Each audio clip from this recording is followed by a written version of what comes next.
take a seed, you plant it, you grow it, you dry it, you roll it, you smoke it, and it goes down smooth. Hey! Spanning the continent to bring you the truth about cannabis and marijuana law reform. I smoke pot and I like it a lot. The Russ Belville Show, the voice of the marijuana nation. Now, here's your host, Radical Russ Belville. Good day, tokers and tokettes and non-toking lovers of liberty. It's time for the Russ Belville Show. It's Monday, July 14th, 2014, and it's got to be 420 somewhere in the world. We're so glad that you could join us here as part of our new summer lineup here on 420 Radio. I don't know if you've been listening all day. You may have heard some new stuff. We've been busy all this weekend getting the new summer lineup ready for you here at 420 Radio. We've got new shows appearing on 420 Radio, including the Texas Cannabis Report out of Waco, Texas. Brand new show out of Waco. Looking forward to that one. Texas Cannabis Report can be heard Mondays in our new 9 o'clock block. 9 a.m. and 9 p.m. Pacific time. On Tuesdays, you'll get to hear Medical Marijuana Radio. It's back from New Mexico. Larry Love will be bringing you the latest in medical marijuana news from the land of enchantment. On Wednesday, we've got Getting High with Adam, the new podcast from Adam Ill, formerly with The Podcast out of Cali Connection. And on Thursday, we welcome the return of Canna Truth's podcast with Denton Ramsey from Texas. That's our new 9 o'clock hour. So we have got podcasts replaying from 9 to 3 every weekday here at 420 Radio. Then from 3 to 9, you'll get our original programming, the Russ Belville Show, Toker Talk Radio, and of course the Viper Hour, Electric Bob's Boogaloo, Gordon Green's Music Planet, Big Daddy Fink's Funky Roller Rink, and the Herb Thrasher Flower Hour. You can get the latest schedule up on our website at 420radio.org/programs if you want to learn more about the shows, /schedule if you want to know what time they're on in your time zone. Plus all our shows replay on the weekends. Also, we are looking for a new show for our Friday lineup. Friday at 10 a.m. We've got an opening. So if you know somebody that's got a great marijuana podcast they'd like to have replayed here on 420 Radio, just send us a note through our contact form at 420radio.org/contact. We've also got some new sponsors here at 420 Radio. We are very excited to announce Mara K. Eaton's book, The Hypocrites, will be advertised here on 420 Radio. We'll have her on the show in our Reformers Reader just as soon as we get a copy of the book itself. So stay tuned for that. Also, we have got a Tie Stick Vaporizer Pen is coming online with us as well. So we will learn more about them in the coming weeks, as well as all of the rest of our 420 Radio advertisers and sponsors. If you'd like to learn more about that, just go to 420radio.org/advertise. The one change in our lineup you may notice as well is we no longer have our hour of Daily Toker Tunes at 2 o'clock, but you'll still catch the Daily Toker Tunes at the 45-minute mark of every replay hour, so there's still plenty of music to be heard on 420 Radio. All right, for today's show, we've got our Cannabis Q&A with Dr. Mitch Earlywine. There's some new evidence coming out of the UK on the use of THC to battle cancer. We'll also look at some UK reporting on cannabis and anxiety and depression. Dr. Mitch will also take your live questions at 971-533-7111. Also on today's show, we're going to learn how to do cop math to show you how to turn a $300 ounce into a $700 ounce. And at the end of the show, we'll have time for a radical rant. The price of weed is too damn high. The price of legal weed, that is. We'll talk about what the price of legal weed should be at the closing end of the show. And then stay tuned for Hour 2, Toker Talk Radio, where you are the voice of the marijuana nation. We'll take your calls at 971-533-7111 and cover some of the other news of the day. Psilocybin is off for the day. I'm back with the news right after this.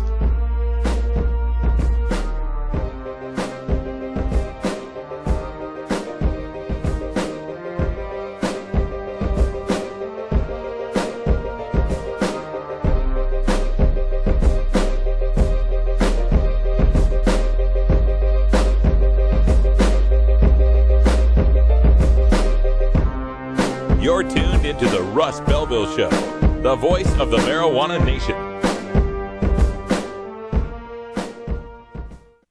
420 Radio, your ticket to Seattle Hemp Fest. Congresswoman Debbie Wasserman Schultz thinks it's okay for medical marijuana patients to go to federal prison. On May 30th, she voted against an amendment that would respect Florida's new laws and protect Florida's patients.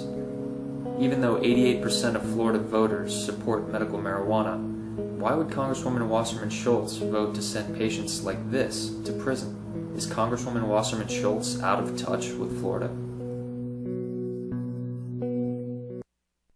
420radio.org is proud to replay Weed Nerd with Subcool from the Emerald Triangle of Northern California.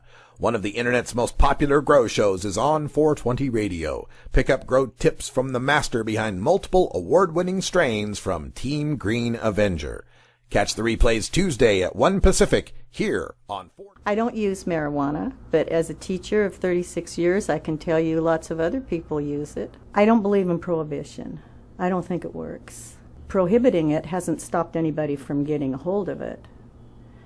I would like to see it regulated so that maybe kids can't get a hold of it so easily. I know they get a hold of it now very easily. I support a new approach to marijuana. I support legalizing it. It's with us. It's not going to go away.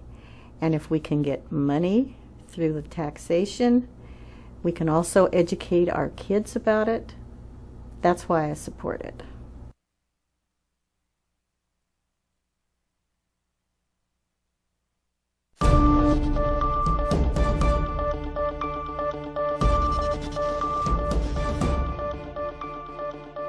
It's time for the 420 Radio News, covering the latest headlines in consumer cannabis, medical marijuana, and industrial hemp. Transcripts of 420 Radio News are available daily on our website at 420radio.org. Now, here's Priscilla Seiben. Priscilla Seiben has the day off today. I'm Russ Belville with the news. Seattle's first legal pot shop is closed. Temporarily. Cannabis City had to close on Friday after running out of stock in just 3 days since Washington became the second U.S. state to allow pot sales to adults. We reported live when Cannabis City opened in Seattle on Tuesday with at least 10 pounds of marijuana for sale, and by close of business Thursday, it was all gone. A message on the store's phone line said it would reopen on July 21st. There were widespread concerns that shortages of pot would afflict retailers this week after the state issued its first 25 licenses to outlets under a heavily regulated and taxed system approved by voters in November 2012. Despite the few outlets, purchase limits, and exorbitant prices, analysts estimate the state pulled in almost $150,000 in tax revenue. Well, this was something that had been predicted for quite a long time, as we saw so few of the growers getting licensed in time. And I mentioned it, last week as well. When we're talking about the statewide opening of the first legal marijuana shops, we shouldn't be talking about inventories in the tens of pounds. We should be talking about inventories in the thousands of pounds. This is one area where Colorado was able to do a much better job rolling out legalization, as they were easily able to graft their recreational system onto their medical system. Medical growers were given the first licenses as well, something that has only recently changed in Colorado. Now anybody can apply for a recreational license, but the first stores were all tied to medical marijuana dispensary owners. You had to be a medical dispensary to get that recreational license. Those first few owners were then allowed to take some of their inventory from their medical crop and in a one-time transfer it to the recreational side. Now, though, growers are growing just for the recreational side, and we're seeing the average price of weed in Colorado at about $220 an ounce. We'll talk more about the pricing of marijuana in the Radical Rant at the end of the show today, but I encourage everyone in Washington to just sit tight and be patient. More growers will come online soon, and before we know it, we will once again see the lowest prices for marijuana right here in the Pacific Northwest. Missouri Governor Jay Nixon has finally signed the CBD-only legislation passed by the Missouri legislature last month. The Show Me State is now the 11th state this year to approve the use of cannabidiol. a non-psychoactive constituent of cannabis, to treat intractable epilepsy. However, unlike CBD-only laws in Utah and other states, Missouri will be licensing private production facilities and dispensaries to produce and distribute the CBD oil, which must contain at least 5% CBD and no more than 0.3% THC, a ratio of 16 2/3 to 1. Only patients with intractable epilepsy, defined as epilepsy unresponsive to 3 or more treatment options, will qualify to use the CBD oil under state law. Well, at least in Missouri, they got around to figuring out how these people are supposed to get it. In Utah, people have to go out of state, go to Colorado, break Colorado law, break interstate trafficking law, bring it back to Utah, and then they're okay. Then they're protected. And I always feel like if these parents wanted to be criminals to help their epileptic kids, they'd do that now. Right? They don't need any special laws right now if they just want to be criminals. At least in Missouri, these people will not have to go out of state, not have to break another state's law or a federal law to get their CBD oil. And unlike North Carolina, which recently passed a CBD-only law that has a ratio mandated of 34 to 1, this law here in Missouri at least has a 16 2/3 to 1 ratio. I've been hearing from the breeders of these CBD plants that are talking about, feeling pretty good about themselves when they can get a 20 to 1 ratio. So aiming for 34 to 1 like they're doing in North Carolina seems a little high to me. 16 2/3 will probably work out a little better as far as getting the oil made and out to the people.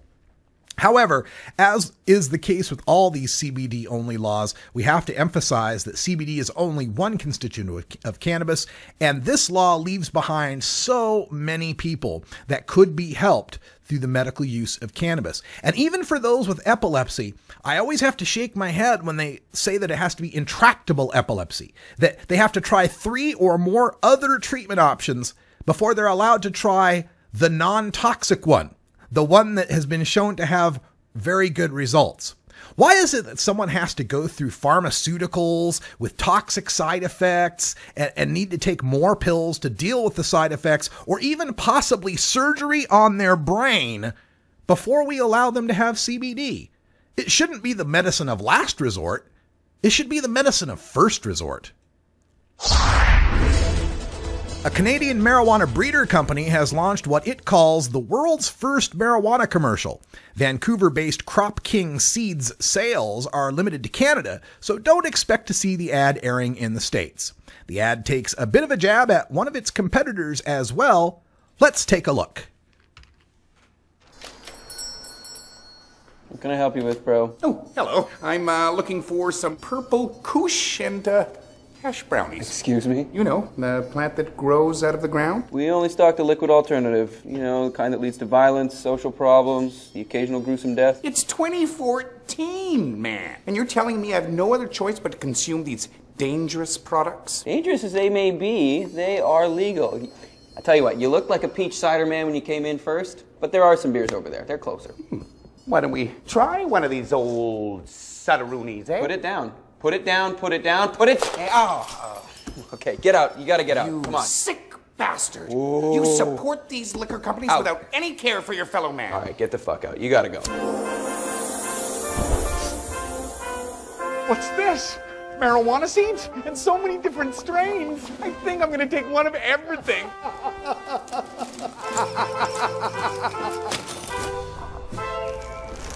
Crop King Seeds. World-class cannabis seeds. Available online or in stores. Well, it's going to be interesting. I wonder how they're going to get the fuck out of here past the Canadian censors. But nice commercial, fellas.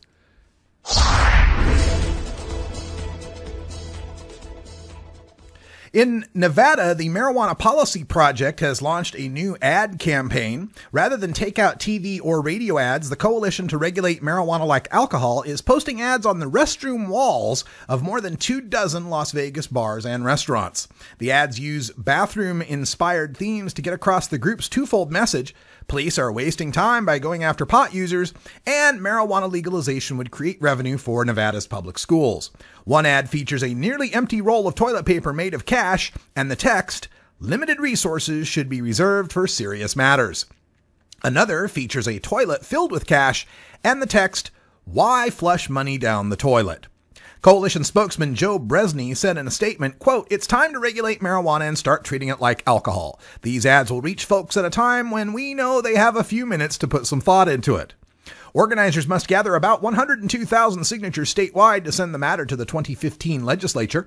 If lawmakers reject it or take no action, it would go to the voters in 2016. Nevada voters rejected efforts to legalize small amounts of marijuana in 2002 and 2006. A bill with the same goal died in the 2013 legislature. The latest measure would allow adults 21 and older to possess up to 1 ounce of marijuana. It would also set up a regulatory structure for cultivation and dispensaries, similar to what's being implemented for medical marijuana in the state. I like this ad campaign. I don't have the pictures up for you right at the moment, but you can find them online. And these are some creative ad campaign ideas that activists all across the country could take on. A whole lot less expensive to buy the so-called bathroom ads or bus ads, places where people are kind of a captive audience, than it is to buy television, radio, or newspaper ads. So good on the coalition to regulate marijuana like alcohol, and thanks MPP for supporting their efforts. Patients stock up as San Jose pot clubs shut down, from KTVU.com. 5 days are left until San Jose's medical marijuana regulations go into effect. Nearly 80 pot clubs are expected to shut down. Some of the clubs are now seeing a boost in sales, with patients stocking up on products while they can. This month, one dispensary has seen about a 35% increase in sales. The collective is selling out of products that aren't grown in-house, since technically under the new restrictions, they will be banned on Friday. Across town at the All-American Cannabis Club, founder Dave Hodges is seeing more and more senior citizens and young people stocking up. Hodges said, "Normally we would limit to 1 ounce a day for people to get, but at this point, anybody who wants to get anything, we are helping them out." San Jose Mayor Chuck Reed argues pot clubs have been operating illegally in the city for years and now must comply with federal and state law. Collectives are gathering more than 60,000 signatures to fight the new rules, but many of those signatures aren't valid yet. Patients say if their supply runs out, they will have to commute to Santa Cruz or San Francisco to gather their medicine.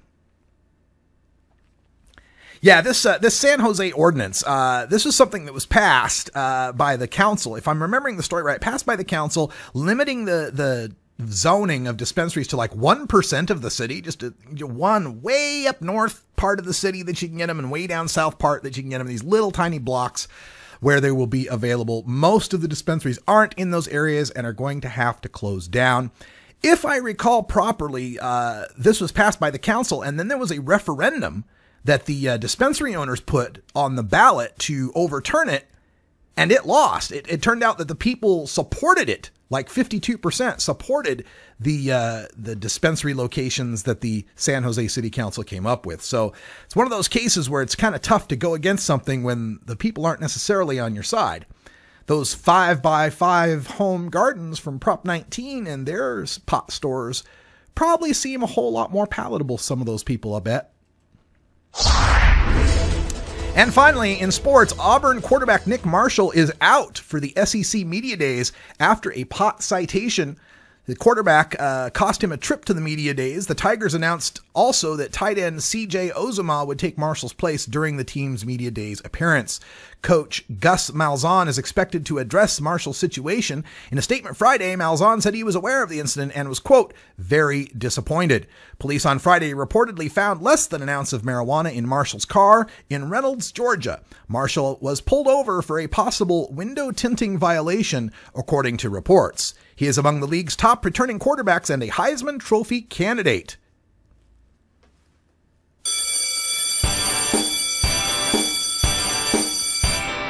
Well, as Herb Thrasher put it, there's going to be some talk about marijuana and college athletes in Alabama. This isn't some safety or defensive back. This is a Heisman Trophy candidate quarterback we're talking about, an all-star here. Pretty soon, college sports is just going to have to forget about the marijuana thing, especially in the Pac-12. We'll be right back after this. 420 Radio, your ticket to the High Times Cannabis Cups. The International Cannabis Business Conference takes place September 13th and 14th at the Portland Ballroom in the Oregon Convention Center in Portland, Oregon. Featured speakers include Oregon Senator Floyd Przansky, U.S. Congressman Earl Blumenauer, Daily Dish blogger Andrew Sullivan, author Doug Fine, and Harborside CEO Steve D'Angelo. To learn more, visit our website at Congressman Andy Harris thinks it's okay for medical marijuana patients to go to federal prison, even though Maryland passed a medical marijuana bill in April. On May 30th, Congressman Harris voted against an amendment to respect Maryland laws and protect Maryland patients. Why would Congressman Harris vote to send patients like this to prison? 72% of Maryland residents support medical marijuana. Is Congressman Harris out of touch with Maryland? Hey, this is Willie Nelson for Normal. And I smoke pot and I like it a lot. I learned a long time ago that marijuana is a lot safer than alcohol. There's nothing wrong with the responsible use of marijuana by adults. It's time we stopped arresting and started respecting those who smoke marijuana responsibly. To learn what you can do to help, contact Normal at norml.org or call toll-free 888-67-NORMAL. Are you a hypocrite? If you live a closeted cannabis lifestyle, you are. Read about 7 people living a closeted cannabis lifestyle who are on the verge of coming out in The Hypocrites by Mara K. Eaton. Available at areyouahypocrite.net. You can purchase the book on Amazon and Barnes & Noble, also available on iTunes. Check out Mara K. Eaton on Facebook as well. Learn more at areyouahypocrite.net. Congresswoman Kathy McMorris Rogers thinks it's okay for medical marijuana patients like Larry Harvey to go to prison and lose their constitutional rights, even though Washington has had a medical marijuana law protecting patients like Larry since 1998. On May 30th, Congresswoman McMorris Rogers voted against an amendment that would protect Washington patients. I voted to send Kathy McMorris Rogers to Congress, and she voted to send me to prison. Is the Congresswoman out of touch with Washington?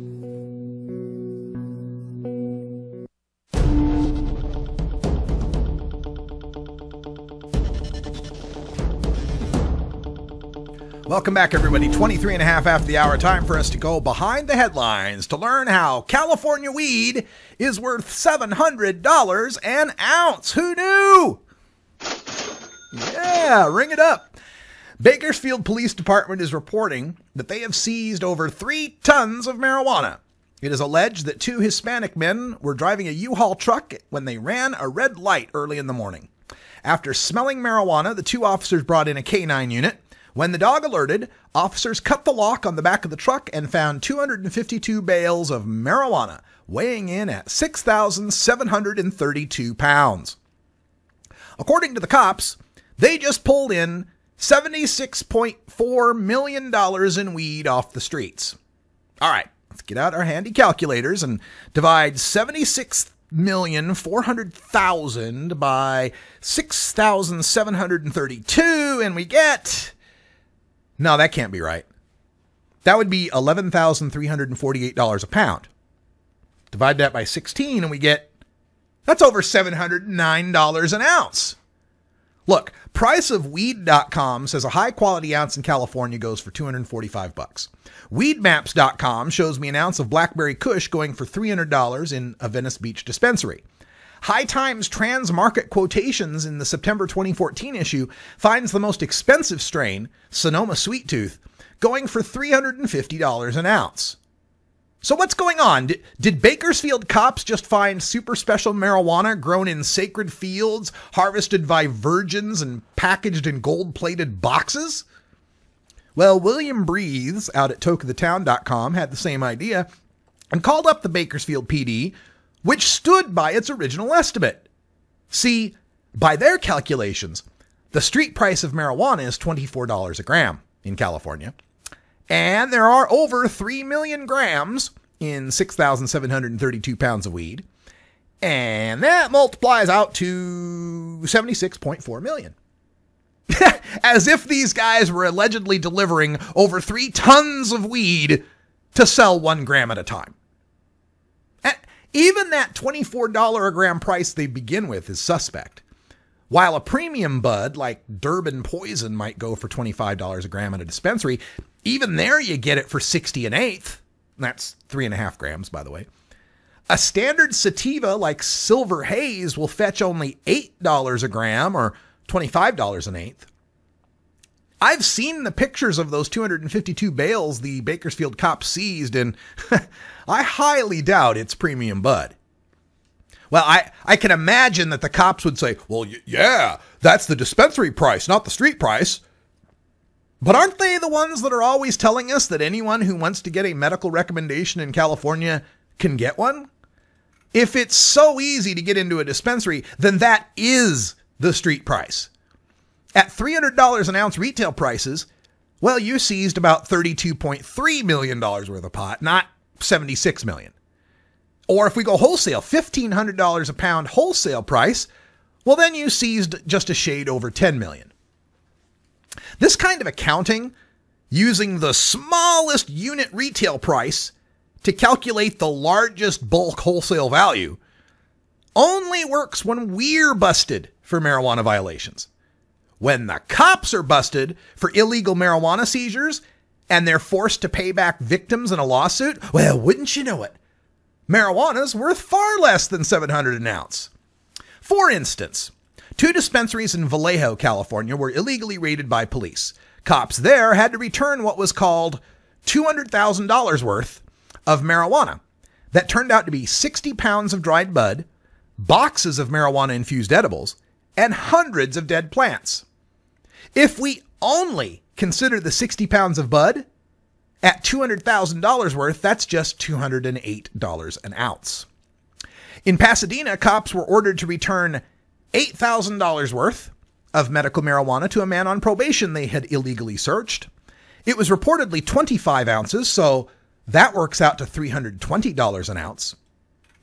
Associated Press recently reported on the phenomenon of people suing the police to get their marijuana plants returned. In Colorado Springs, a cancer patient sued over 55 seized plants, worth an estimated $300,000. So that's $5,454 a plant. Another dispensary owner sued for $3.3 million over her 604 pot plants. That's $5,463 per plant. But if we do the cop math, a well-tended marijuana plant can produce 2 pounds of bud. Hell, I know outdoor growers who can get 10 pounds a plant, but let's stick to 2 pounds for now. So, given Bakersfield PD's estimate of $11,348 per pound, it seems to me that Colorado man is owed not $300,000 but $1.2 million, and the dispensary owner is owed not $3.3 million but $13.7 million. Just wait. The next medical marijuana patient in California who loses cannabis to an illegal police seizure should hire a clever lawyer who will make those cops stick to their $709 per ounce estimate. Yeah, cop math. When they're taking weed off the streets, it's $2,500 a pound. When they're sued in court, oh, it's only $1,000 a pound. Yeah, can't wait till this stuff is all just legal. And that's one of the problems with it being illegal, is we don't get any baseline price, any real market values that we can trust. We'll talk more about that in the Radical Rant too. In the price of legal weed is too damn high. We got Dr. Mitch and your questions. When we come back, we're going to talk about cancer, depression, and anxiety. Stick around.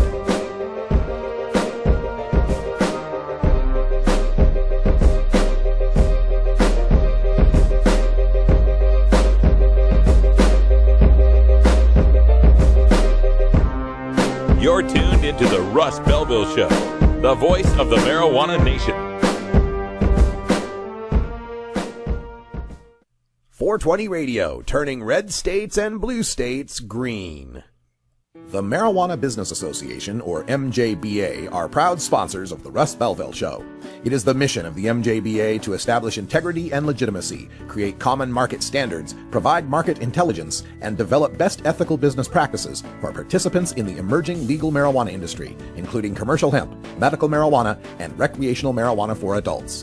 Learn more about the Marijuana Business Association and visit mjba.net to join today. That's mjba.net. The law offices of Omar Figueroa would like to remind you to stand up for your rights. If you are detained or arrested, treat law enforcement with respect and stand up for your rights by repeating, "I respectfully invoke all of my legal and constitutional rights. I do not consent to any search and seizure. I want to remain silent, and I want to speak with my attorney." Please contact the law offices of Omar Figueroa at 415-489-0420 or 707-829-0215 or on the web at omarfigueroa.com. Jorge Cervantes TV, replaying Thursdays at 1 Pacific. Congressman Doc Hastings stood up for Washington's medical marijuana program and patients like Larry Harvey. Larry and his family are being prosecuted by the federal government, even though they were following Washington's 16-year-old medical marijuana law. On May 30th, Congressman Hastings voted for an amendment that would protect Washington's medical marijuana program and its patients from federal interference. Will the next representative from District 4 respect Washington voters? No, before you vote. At Herbie's Cannabis Seeds, we pride ourselves on bringing you the best quality seeds from the world's most respected cannabis seed producers, all at the lowest online prices. You can find Herbie's seeds at herbiesheadshop.com. All cannabis seeds are sold as souvenirs, and as a means of preserving cannabis genetics, Herbie's Seeds in no way intends to condone, promote, or incite the use of illegal or controlled substances. We strongly urge all prospective customers to check their national laws prior to placing an order. Herbie's Seeds at herbiesheadshop.com. Proud sponsors of the Russ Belville Show and 420 Radio.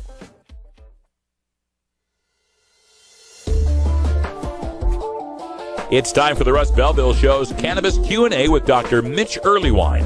Dr. Earlywine is a professor of psychology at the State University of New York at Albany and a leading author and researcher on cannabinoids and health, who pins the Ask Dr. Mitch column for High Times magazine. Get your questions ready in our live chat or call in to 971-533-7111 now. Welcome back, everybody. 33 after the hour. We're joined by Dr. Mitch Earlywine. How you doing, Dr. Mitch?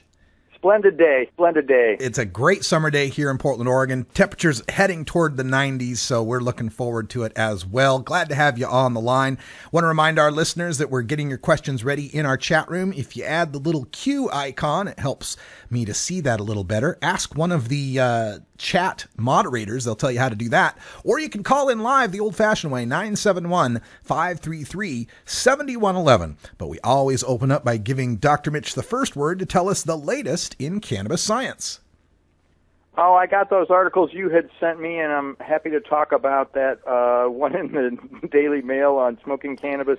The headline says it does increase the risk of anxiety and depression. You know the one I mean? Yeah. This is, as our friend Cannabis Cure UK calls it, the Daily Fail. But in the Daily Mail in the UK, in their health section, headline, smoking cannabis does increase the risk of anxiety and depression. Brains of users were less able to react to feel-good chemical dopamine, adds to past research linking marijuana to lethargy and apathy, which I guess explains why the gross domestic product of Colorado has just fallen through the floor since they've legalized. Yes, indeed. There's quotes here from Dr. Nora Volkoff from National Institutes of Drug Abuse, and apparently this study used Ritalin. What's going on here, Dr. Mitch? So this is a pretty sad, I mean, you got to realize this is sort of the National Enquirer of the UK, so we can only take this paper so seriously. But the research they're reporting is part of a series of studies where basically what happens is people come in and they give them amphetamine or Ritalin or some standard dopaminergic drug, and then allegedly this is a measure of how they would respond to natural sources of dopamine, like winning a race or getting a nice job or, you know, having sex or listening to a song you like. So already we're one drug-induced step away from what reality is. In 2012, Meg Haney's group did something very comparable and did not find any link between a dopamine reaction caused by a chemical and cannabis use, unless you were a really heavy user early in adolescence. This one claims that they've got it. The sample is small. It's not clear what it really means to not react to Ritalin under these circumstances. Is being a cannabis user blunting your dopamine response or protecting you against becoming an Adderall addict? I'm not quite sure.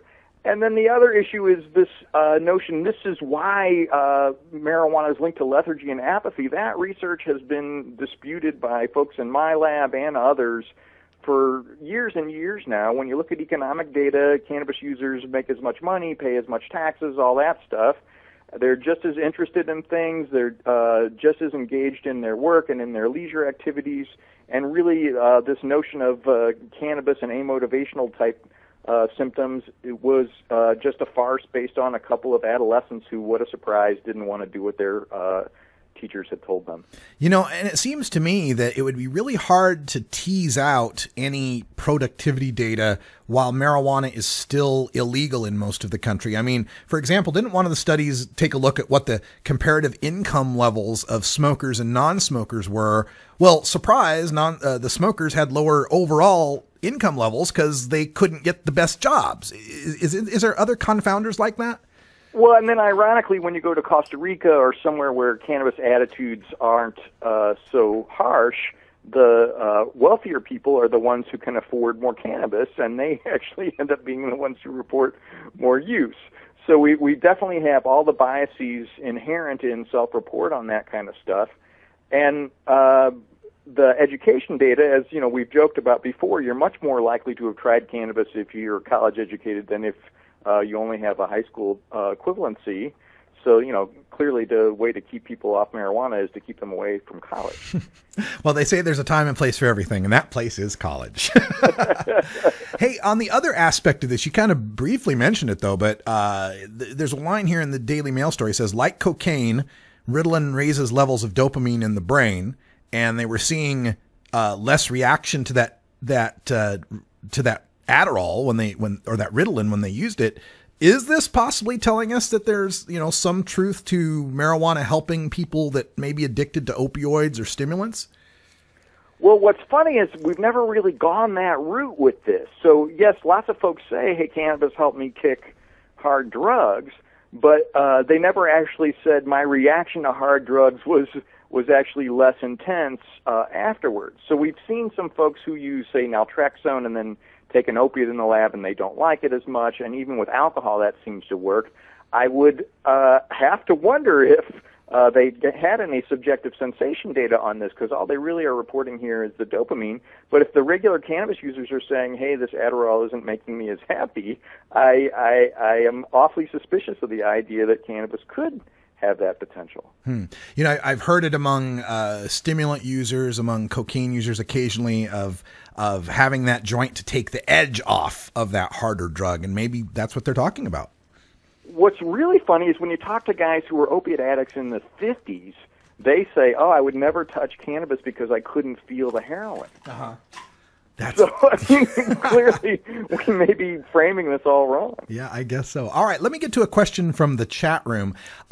We've seen the last two states that have passed medical marijuana, Minnesota and New York, pass them both as these non-smoked versions. I like to call them medical THC CBD states, because you can get the THC and CBD, you just can't get the marijuana itself. Apparently, one of our chatters, Speed Limit, is saying that Minnesota is claiming their medical cannabis system will be the model for everyone, and the governor of Minnesota has just put together a medical cannabis commission, mostly law enforcement, county attorneys, that rehab people, and all that.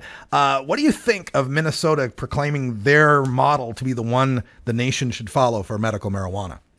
I think what happened was New York kind of pointed towards them when they passed this law, and Randy Quast of Minnesota NORML is really trying to get a jump on this, and is actually proposing a big conference there in Minneapolis on October 18th, so I'm hoping he'll help peel back some of the confusion with all of this. As more and more states are trying to pretend like they're setting things up in this sort of anti-California way, they're pointing in this direction.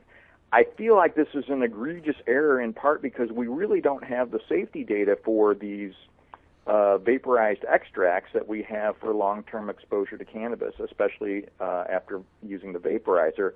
So I'm reluctant to say this is a great idea, and in truth, a little apprehensive about this notion that they're calling it non-smoked when in fact it's just smoking extracts. It's also suspiciously like a yellow brick road, if you will, for pharmacological companies, these phytochemical companies who are going to basically create these extracts that are going to certainly be more expensive than plant cannabis, and to run in, make a lot of money, and then donate it to the very legislators who pass these laws. Yeah, let me run something by you on that tip as well. You know, we've seen these CBD only states get passed, and the Missouri governor just was the latest to sign on, you know, to make Missouri one of these CBD states. New York and Minnesota, you know, THC and CBD, but no smoking of the plant. And it just kind of strikes me as odd, because when medical marijuana first began making headways here in America in the mid 90s and throughout the first few medical marijuana states, the chorus we always get back from the opponents was, well, there's no science on this. It's all anecdotal. There's no real science to back this up. It's we can't be taking these risks. We have an FDA process. There's a way that science should progress on this. That was always their excuse against plant marijuana. But boy, this CBD oil pops up. You know, they always said, like, oh, you're just being emotional. You're not being scientific. You're just being emotional. But boy, Dr. Gupta puts a little 3-year-old girl seizing up on CNN, and boy, emotions took over real quick in 11 different state legislatures. Doesn't seem to me that they ever really had any problem with the science. It was always the pot smoking they didn't like. Well, and what's funny is they're trying to draw this as a line so that there's no actual legalization of the plant. So this is somehow going to separate this underground market from what they're going to have as their legitimate market that's feeding their own tax coffers. And I'm extremely skeptical, and I find it such an artificial dichotomy, which is why I feel like a tax and regulated market in any adult use is really the only answer. All right. Let's get to this other UK data that we've got. We're speaking with Dr. Mitch Earlywine here in our Cannabis Q&A segment. Scientists reveal, this is off The Independent, a little bit more respected news organization in Britain. Scientists reveal how THC could slow cancer tumor growth. Now, I mean, we've known this from the 70s, but apparently there's new research at the University of East Anglia that has shown how THC is attacking cancer cells. What can you tell us about this study? I mean, in truth, this is one of those situations like, you know, they find out broccoli is good for you, and rather than just having everybody eat broccoli, they say, well, let's find out exactly what it is in broccoli before we start eating it. You know, we've known this for literally decades, as you mentioned. It's pretty obvious that THC essentially helps this process where cells that become cancerous kill themselves in your body usually. And that's obviously how it works. Do we really need to know the exact receptor and mechanism and everything else, given the animal data we have? Probably not. And this hair-splitting ridiculousness about saying we've got to do all this other stuff before we can let this out is just a frightened bunch of insanity. And I feel like if it were any other chemical but THC, this would already be a marketed drug. Absolutely. All right. To close things out, I want to remind folks, if you didn't get a chance to get your question in, you can always send it privately by email to 420research@gmail.com. That's 420research@gmail.com. But Dr. Mitch wears a lot of hats. In addition to being our go-to guy for cannabis science, he is also the chairman of the NORML board of directors. And I got this note from Sabrina at NORML about NORML launching the Better Business Bureau for the pot industry, the NORML Business Network. Can you tell us anything about that? I'm so excited and so proud of Sabrina for putting in a ton of effort on this.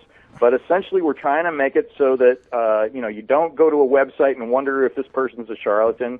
You don't go to a store and have to be worried about what's really going into your cannabis products, because it'll have a NORML seal of approval, and we'll be able to make sure that they're following good business practices, so that you can rest assured in Colorado, Washington, or wherever you else might be purchasing cannabis products, that what you're getting is exactly what it says on the label. Is this something like NORML will individually, test all of these people and see that they meet the requirements? Do consumers themselves suggest this stuff to NORML? Does it work like the BBB? I mean, what's the detail on that?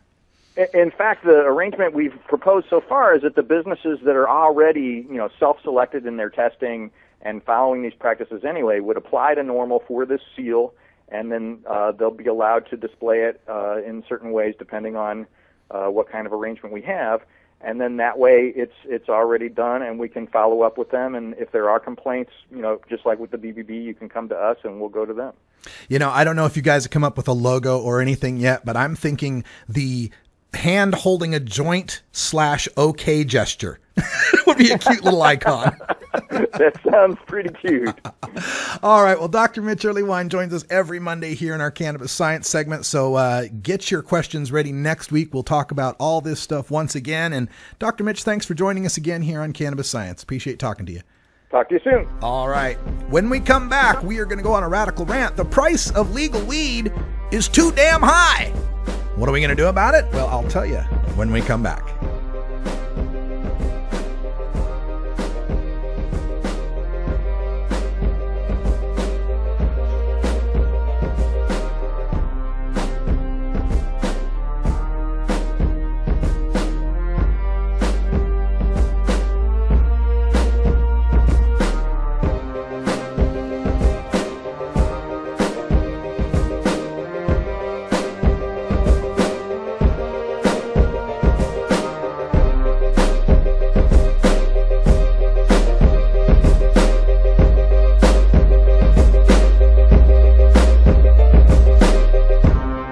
You're tuned into the Russ Belville Show, the voice of the marijuana nation. 420 Radio. Tune in, turn on, get highly educated. At Royal Queen Seeds, we've got premium feminized cannabis seeds, including auto-flowering varieties for the medical cannabis user. We've got bulk shipments available and new CBD oil.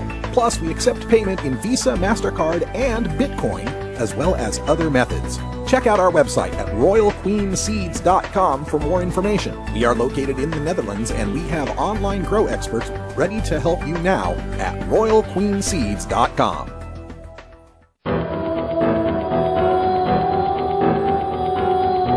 In the interest of fair and balanced journalism, the Russ Belville Show presents the anti-drug public service announcement of the day.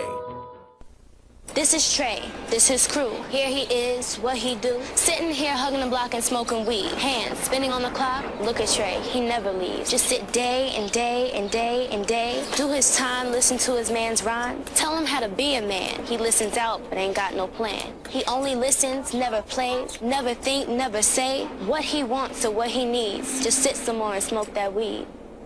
I wonder if he'll ever leave.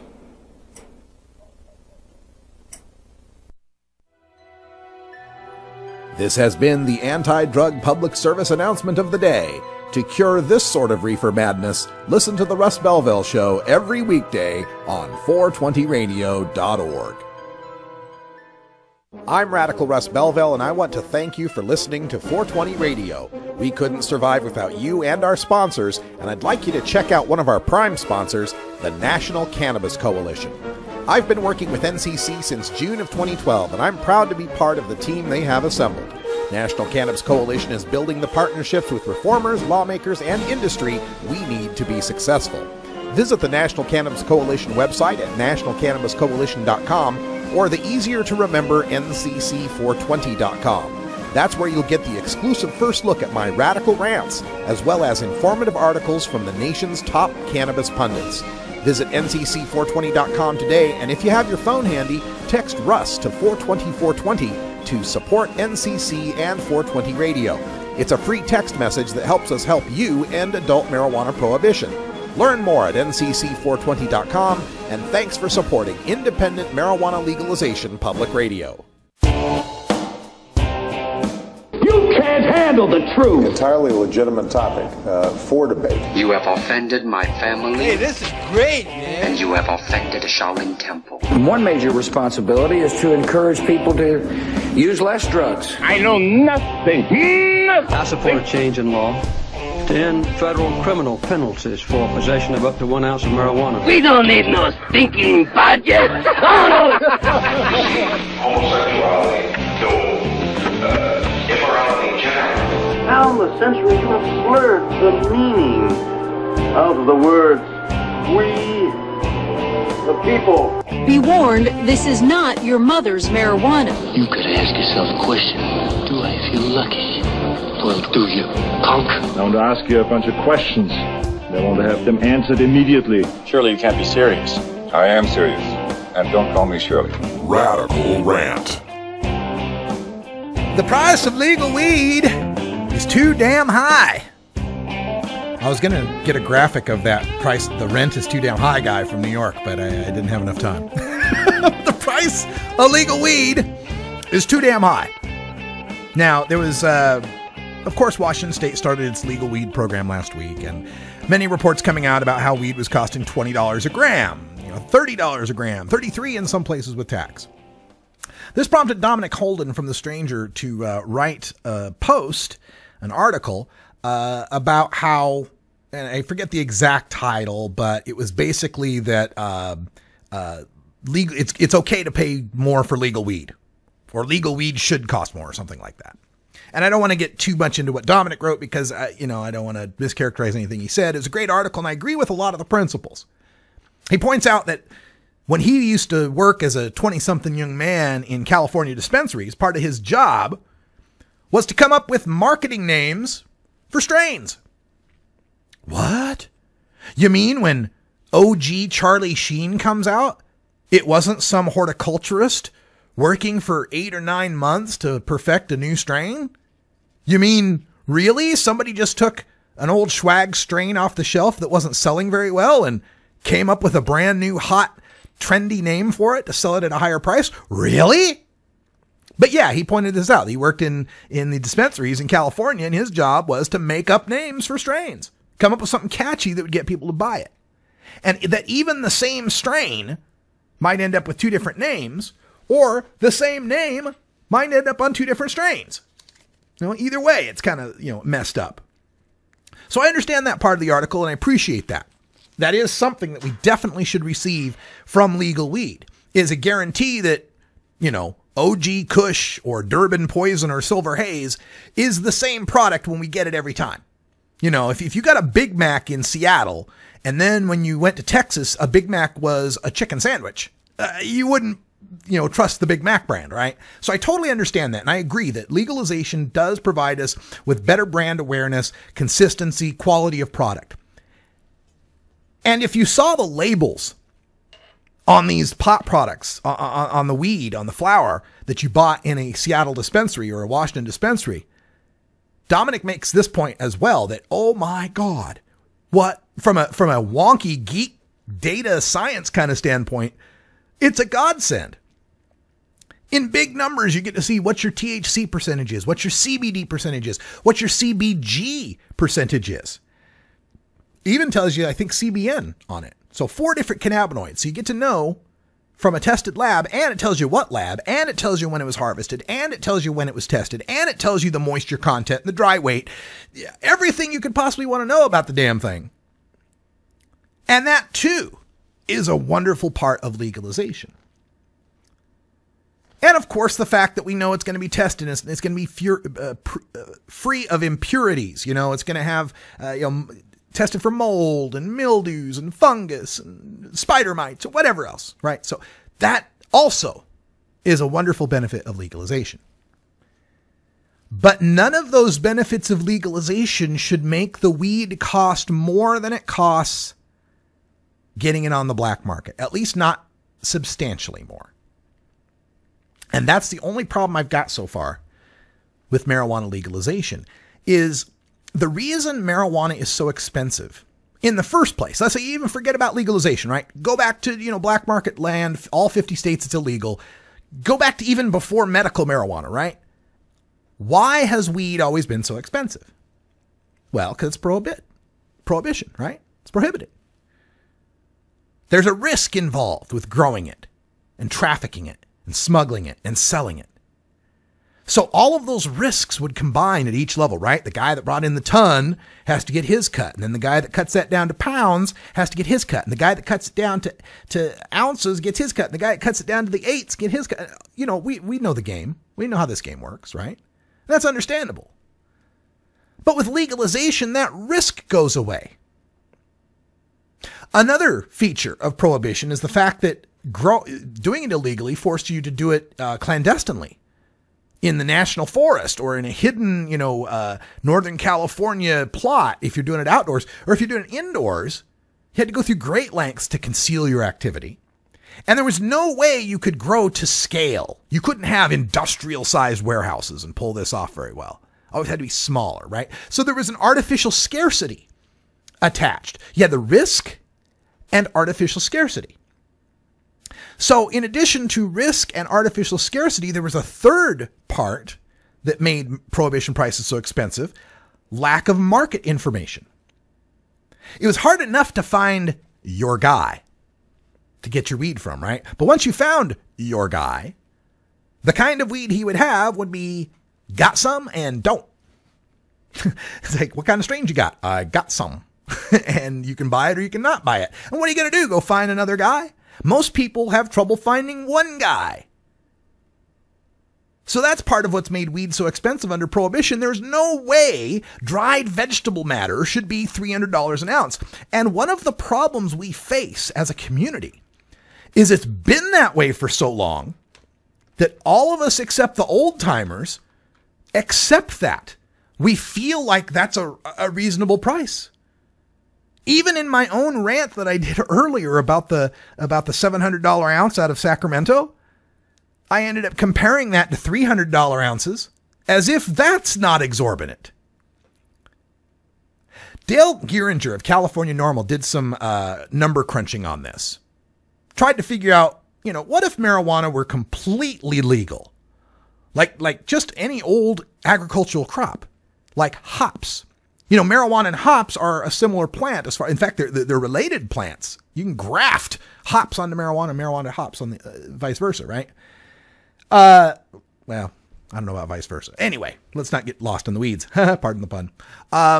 But they're similar plants as far as how you would have to grow them and treat them and harvest them and pick them and all that, right? Or leaf tobacco or tea, right? Leaf plants is what we're talking about, right? Bud plants. Dale Geiringer crunched these numbers and figured that if you could grow outdoors on huge farms and you had the benefit of mechanical harvesting that other plants have, the cost to produce an ounce ought to be $1 or $2. $1 an ounce or $2 an ounce. Now, of course, that's the cost to produce it. The farmer got to get paid, so he gets his cut. And then the truck driver got to truck it to someplace and he gets his cut. And then the market the processor has to, separate it and process it and trim it. And then all those people got to get paid. And then, we got to get it to the markets, and the markets got to get their cut and so forth. Right. And then the tax man, if it's legal, tax man's got to get his cut. Sure. But even with all that, don't you think that a crop that costs $1 or $2 an ounce to produce outdoors shouldn't ever cost more than maybe $50 an ounce?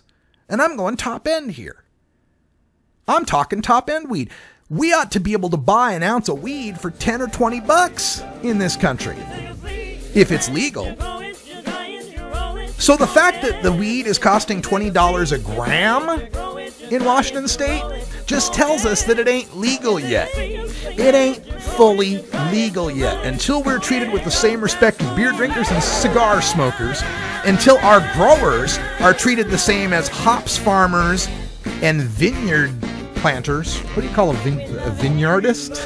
I don't know. There's probably a word for it. Some onophile word for it, I'm sure. Until we're treated like those folks, and until our economy in the marijuana market is allowed to be free and open like that, we're going to continue to see prices that are too damn high. What do we do about it? We do what we've always been doing, baby. We overgrow it. We grow our own. Hey, that's all the time we got for Hour 1. We'll take this topic into Hour 2. Stick around.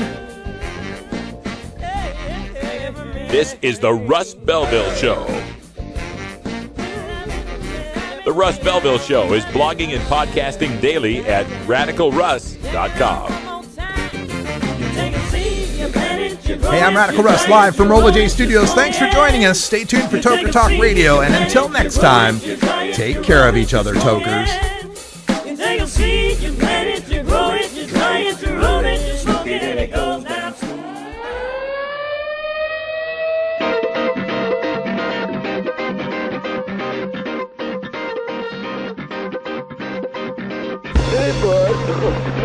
Now it's time for Toker Talk Radio, the voice of the marijuana nation. What are you people? On dope? Where you can toke. I inhale frequently. Or you can talk. I experimented with marijuana and didn't inhale. Or you can toke and talk. To end federal criminal penalties for possession of up to 1 ounce of marijuana. While we talk about toke on Toker Talk Radio. So, by the way, when it comes to pot, you know, if you're 40 years old, you live in a log cabin in Oregon, you got 12 giant pot plants in your backyard, have a